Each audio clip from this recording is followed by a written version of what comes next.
Eh bien, bonjour et bienvenue sur la chaîne de l'Académie du Web Design. Aujourd'hui, nous allons parler d'un sujet qu'on aborde relativement souvent à partir du moment où on propose des sites à ses clients. C'est les paiements en ligne, d'une part, et la prise de rendez-vous, d'autre part. Alors, on va voir aujourd'hui une solution que j'ai développée. Donc, comme ça, vous allez voir un petit peu la façon dont j'ai géré ce projet. Et on va le scinder en deux parties distinctes. La première partie va être la réservation d'une salle de conférence. Et la deuxième partie va être le paiement en ligne via Stripe et notamment via un paiement par carte bancaire. Comment gérer ces deux sections qui représentent donc le plus gros du travail à faire sur ce projet-là. Allez, on se retrouve tout de suite sur mon WordPress. Alors, on se retrouve donc sur le front-end du site. Ce site propose une location d'une salle de conférence. Donc, on va se retrouver tout de suite sur la page qui permet d'accéder à la réservation de cette salle. Alors, cette salle de conférence se loue suivant plusieurs modules, à savoir cette salle de conférence, on peut la louer à la demi-journée, le matin, à la demi-journée l'après-midi, uniquement la soirée ou à la journée entière, c'est-à-dire de 8h à 18h. Chaque créneau, chaque module de location possède un prix spécifique. Bon, les deux demi-journées matin et après-midi ont le même prix. À la soirée, c'est un peu plus cher et à la journée, c'est 140 €. Donc, on a un premier choix qui va être effectué à partir du moment où on va sélectionner donc le module des réservations que l'on souhaite. Donc, par exemple, je vais prendre à la demi-journée de 14h à 18h et je vais cliquer sur le bouton réserver. Donc, en cliquant sur le bouton réserver, on va arriver donc sur la page principale qui va, donc cette page nous proposer finalement deux sections différentes. La première section, c'est un formulaire qui va nous permettre de renseigner le jour de réservation ainsi que le créneau horaire, à savoir le matin, l'après-midi, la soirée ou la journée. Et on va renseigner également des données obligatoires que sont le nom, le numéro de téléphone, l'adresse email et également le métier. Mon client souhaite récupérer également le métier de la personne qui va réserver cette salle. Sur la droite de l'affichage, on a un calendrier qui nous montre un peu les jours où la salle sera réservée. Alors c'est un calendrier mensuel.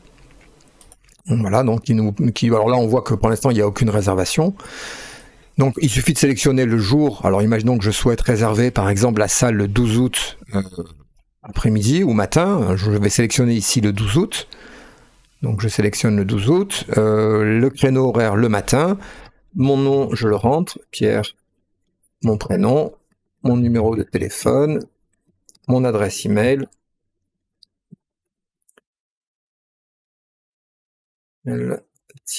media.com et mon métier, web designer. Donc, une fois que j'ai renseigné le formulaire, je valide avec le bouton continuer. Donc là, on arrive sur une page intermédiaire où on a un récapitulatif de la réservation. Alors, ce récapitulatif, on ne peut pas le modifier. Si on veut modifier, il faut retourner en arrière. Donc là, j'ai bien le 12 août matin pour un montant de 70 €. Donc votre tarif 70 €. Et là, j'ai soit payé par carte bancaire, soit contacté le pôle santé. C'est-à-dire que si je fais contacter le pôle santé, eh bien un email sera envoyé avec la réservation à l'intérieur. Sinon, je fais payer par carte bancaire.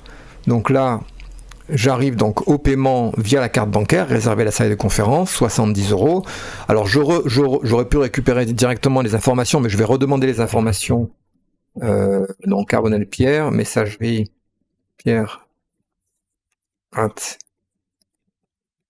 carbonel-media.com. Le numéro de carte bancaire, alors pour les besoins du test, on a un numéro, je vous expliquerai après. Voilà, la date d'expiration, donc c'est une Visa Mastercard, 0923, le code secret, 123. J'accepte les termes et conditions, puisqu'on a des termes et des conditions à accepter pour la réservation de la salle. Je fais payer 70 €. Merci. Donc il y a process de la carte bancaire. Et si tout fonctionne bien, on va avoir... voilà, donc là c'est bon. le paiement est passé et on a ce qu'on appelle une thank you page, une page qui va nous donner donc ok, merci pour votre achat, voici ce que vous avez payé, nom du produit réservé à la salle de conférence, quantité 1, prix de l'article 70 €, avec également la référence de transaction pour le paiement carte bancaire qui sera à garder par le client, ce qui sera aussi une preuve au cas où il y ait un souci. Donc voilà globalement ce qui se passe côté front-end. Alors on se retrouve sur le back-office de mon WordPress et on va parler maintenant de la méthode. Donc comment est-ce qu'on arrive le plus simplement possible à une réservation en ligne ainsi qu'à un paiement en ligne pour une application de ce style-là, c'est-à-dire la réservation d'une salle de conférence et le paiement par Stripe. Alors pour ce faire, on va utiliser Jet Engine, donc Jet Engine dans sa version standard. Et on peut se poser la question sur la réservation, est-ce qu'on va utiliser Jet Appointment ou Jet Booking pour réaliser la réservation?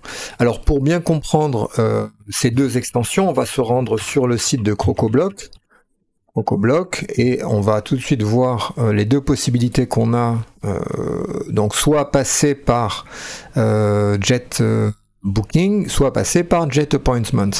Alors, Jet Booking, c'est un plugin qui va servir à réserver notamment des chambres d'hôtel, on va dire, hein, puisque le principe est le suivant.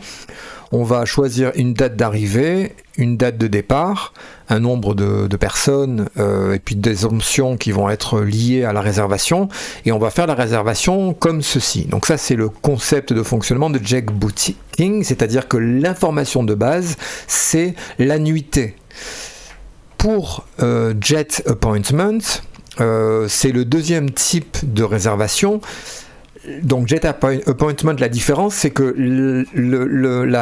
l'information de base ne va pas être l'annuité, l'information de base va être un créneau horaire. C'est-à-dire ça va être, là en l'occurrence, l'information de base c'est un créneau d'1 heure. Donc un créneau qu'on pourra sélectionner de 9h à 10h, ou de 10h à 11h, ou de 11h à midi, etc. Donc il faut bien comprendre ces deux différences pour vite se rendre compte qu'en fait, pour la réservation d'une salle, on n'est ni dans le choix d'une nuitée, puisqu'on ne va pas réserver la salle uniquement, par exemple, toute la journée, mais on n'a pas non plus, on n'entre pas non plus dans le cas de Jet Appointment, c'est-à-dire que les créneaux, c'est pas le système de fonctionnement, puisque si on retourne sur le site, on voit que ça va plutôt être ici une sorte de forfait, c'est-à-dire qu'on va avoir le créneau le matin, l'après-midi, la soirée ou la journée. Ces différentes formules vont avoir des nombres d'heures différents. Donc le matin, ça va être par exemple 4 heures, l'après-midi, ça va être 4 heures aussi, mais la soirée, ça va être que 3 heures, et la journée, ça va être 8 heures. Alors après avoir testé si je pouvais utiliser Jet Appointment ou Jet Booking pour réaliser cette application, je me suis vite rendu compte que ni l'un ni l'autre ne fonctionnerait, parce que Jet Appointment, eh bien la notion de base qui est l'heure, c'est pas mon cas, puisque moi c'est l'heure parfois, mais parfois c'est un forfait d'heures, c'est-à-dire plusieurs heures. Et ensuite, Jet Booking, uniquement des jours ou des nuitées non plus, ça n'allait pas. Donc ce que j'ai décidé d'entreprendre, c'est de réaliser moi-même la réservation, donc de la coder moi-même, en m'appuyant sur le calendrier qu'on voit ici à l'écran de disponibilité de la salle de conférence, qui est un calendrier qui est fourni par défaut par Jet Engine.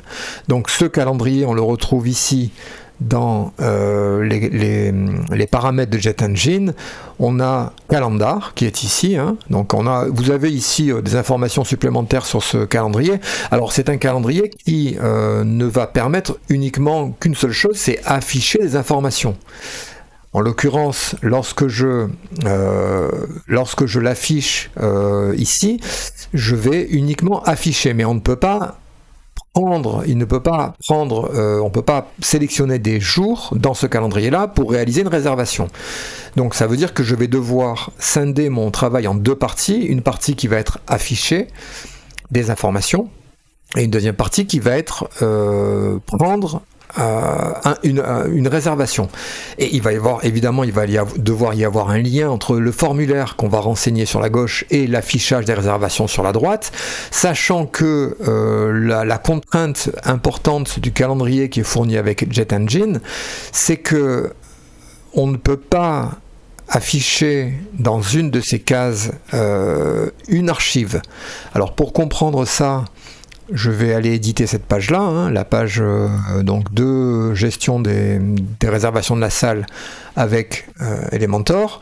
Et je vais vous montrer, donc si on sélectionne ici, on sélectionne le calendrier, donc on a globalement un listing qu'on peut affecter au calendrier. Alors moi c'est le listing, alors je vais vous expliquer comment j'ai fait, mais le problème c'est qu'on ne peut pas affecter une archive à chacun des jours de la semaine du calendrier. C'est-à-dire que moi, effectivement, le 12 août, j'ai peut-être 3 personnes qui ont réservé. Une première qui a réservé le matin, par exemple, c'est le cas ici.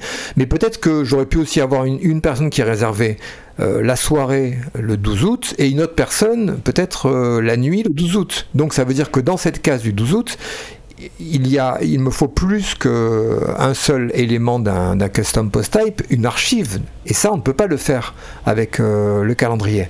Donc ça veut dire qu'il va falloir trouver, on peut le linker par contre à un post type, on peut générer un listing à partir de ce post type, mais on ne peut pas générer d'archives. Donc ça veut dire que au début je me suis dit je vais uniquement utiliser un custom post type que je vais créer qui va être la réservation. Alors je vais vous le montrer sur le back-office. La réservation, c'est un custom post type que j'ai créé ici, qui est finalement, chaque fois qu'une réservation va être effectuée et payée avec Stripe, eh bien ça va générer un nouvel élément de ce post type. On va voir à l'intérieur, donc on retrouve dans ce post type la date à laquelle la réservation a été effectuée, le créneau horaire, est-ce que c'est le matin, l'après-midi, la soirée, etc., le prénom, le nom, bref, plusieurs informations.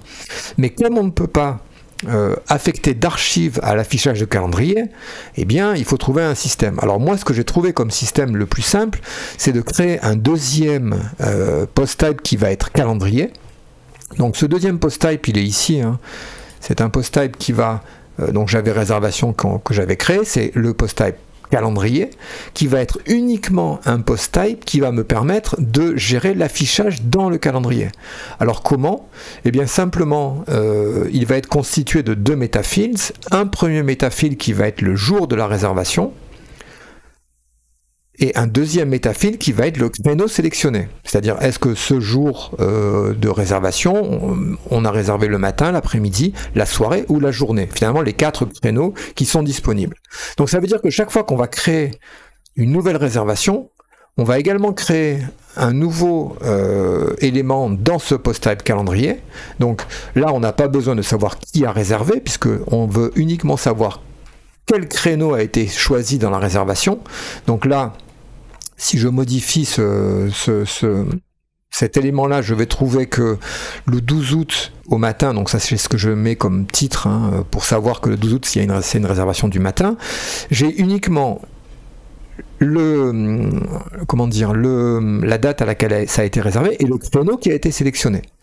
Donc ça me permet quoi? Ça me permet, quand je crée une nouvelle réservation, de créer également un nouveau créneau pour le calendrier ici, et ça va me permettre ensuite dans mon listing, puisque le calendrier, comme vous l'avez vu, accepte un listing en entrée, d'aller créer un nouveau listing, donc que j'appelle listing calendar management, c'est-à-dire c'est un listing qui est linké au calendrier ici, et quand on va voir ce qui se passe sur ce listing calendrier, on va avoir à l'intérieur alors l'idée de la publication.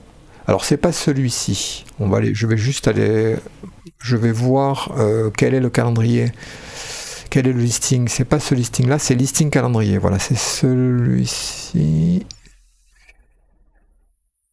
Listing calendar management. Alors il faut que je retourne sur le site pour voir quel est le listing qui est connecté ici à la salle de conférence, modifié avec Elementor. Donc c'est pas celui-ci, c'est réservé, modifié, voilà, c'est celui-ci. Donc là, on sélectionne le calendrier, il est lié au listing calendrier. Donc on va aller voir ce listing calendrier. Listing calendrier, c'est celui-ci, modifier avec Elementor. Voilà, donc ce listing-là, en fait, va être connecté au calendrier et est constitué de 4 champs qui vont être matin barré, après-midi barré, soirée barré et journée barrée. Et ce qui va se passer, c'est que pour pouvoir savoir quel élément va être affiché, il va y avoir avancé dans la visibilité dynamique une condition, donc ça il faut activer cette dynamic visibility dans les options de Jet Engine. Ça va permettre de dire si cet élément de réservation a été réservé le matin, et bien simplement je vais voir si la condition est requise, c'est-à-dire est-ce que la valeur, le fil de slot est à 0 dans le current listing item object, c'est-à-dire l'élément courant.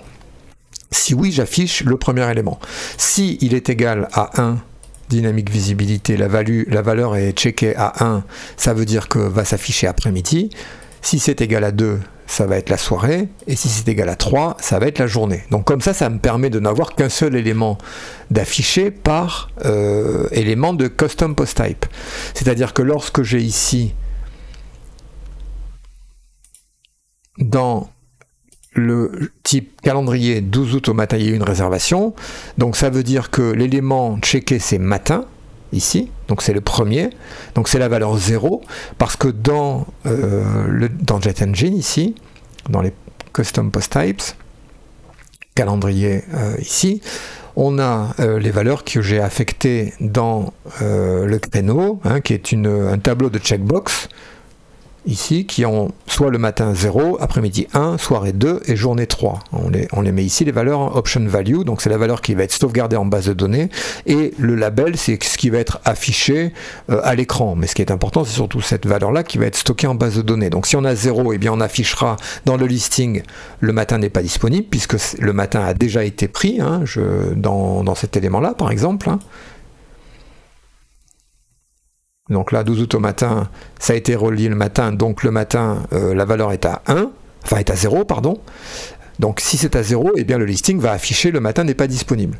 Si on reprend notre Sonnet Pôle Santé, si on reprend notre site, on va avoir dans la salle de conférence location à la demi-journée le matin ici qui va s'afficher barré, puisque il va à l'affichage parcourir tous les custom post type calendrier, et forcément chaque fois il va mettre celle qui n'est pas disponible. Si par exemple, imaginons que nous fassions un deuxième, alors je vais le faire à la main, un deuxième élément de calendrier qui soit alors on va l'appeler test, on s'en fout de ça. Le jour, je vais mettre aussi un 12 août l'après-midi, par exemple, il me suffit de checker celui-ci, de publier l'information. Voilà, c'est fait. De revenir en arrière sur le calendrier, de remettre à jour mon onglet. Et là, on voit que, on a après-midi et matin maintenant qui s'affichent.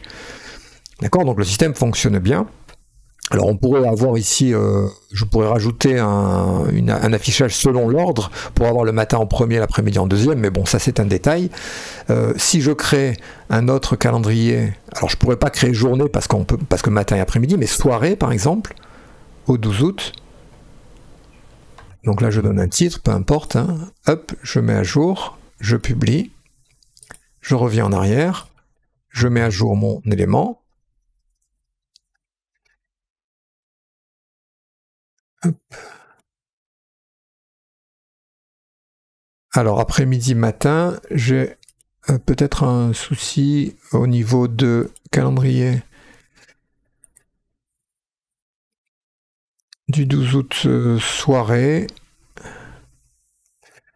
Alors, soirée, visuellement, il y a un problème sur soirée. Je ne sais pas si ça empiète pas. 0, 1, 2, soirée 2. Alors, on va aller voir ce qui se passe. On va aller voir dans le listing. Listing calendrier.